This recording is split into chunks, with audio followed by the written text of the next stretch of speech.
Welcome to the OLV Daily Reflection for Thursday, September 23rd. Today, the Universal Church honors St. Pius, who is commonly referred to as St. Padre Pio. He was born on May 25, 1887, and grew up in a family of farmers in southern Italy. At the age of 15, Padre Pio decided to join the Capuchins and was ordained a priest in 1910. But when World War I started, he was drafted. However, it was discovered that he had tuberculosis, so he was eventually discharged. After the conclusion of the war, he was assigned to a friary in San Giovanni Rotondo, which is 75 miles from the city of Bari on the Adriatic Sea. And then an amazing experience happened to Padre Pio. After he was making his Thanksgiving after Mass, he had a vision of Jesus. And when the vision ended, he received the stigmata in his hands, in his feet, and in his side. And because of this miraculous event, a lot of questions started to be raised about the stigmata's authenticity.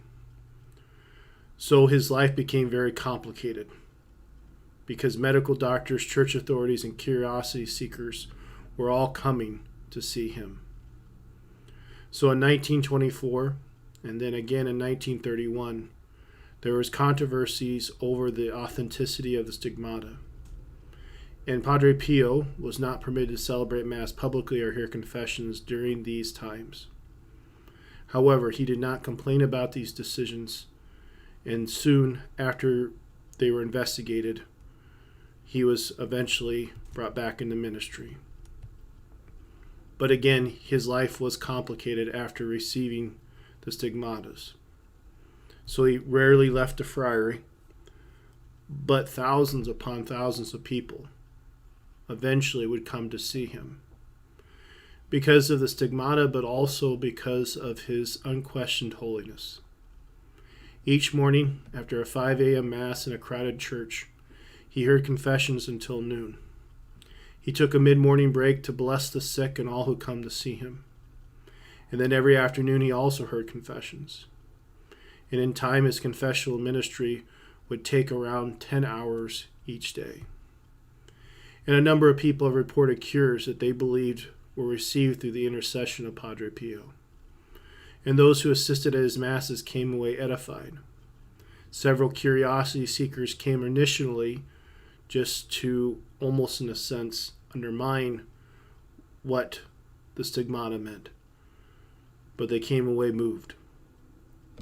So, he truly was not only someone who ministered to people because of the stigmata, but again, bearing the wounds of Christ in his own body, he was also a sign of holiness. However, one of the things that he had to endure was the fact that several people throughout his lifetime circulated prophecies that they claim originated from him. St. Padre Pio did not make any public statement after 1924. So furthermore, he made no prophecies about the future. Because again, in his own mind, everything had to be dealt with by the church authorities, and he was simply a priest who was called to minister to the people of God. He eventually went home to the Lord on this day in 1968, and he was beatified in 1999. Today's gospel passage given to us by the church in honor of Padre Pio comes to us from the 16th chapter of St. Matthew's Gospel.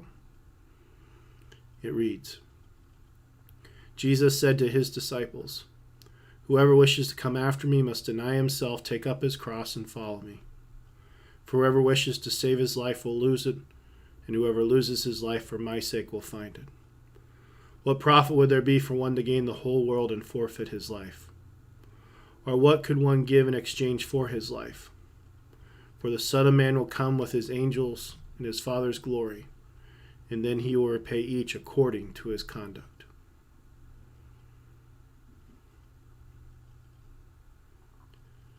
Just as a reminder to those who are listening, the stigmata is a term used to describe a condition where a person receives the same wounds of Jesus Christ.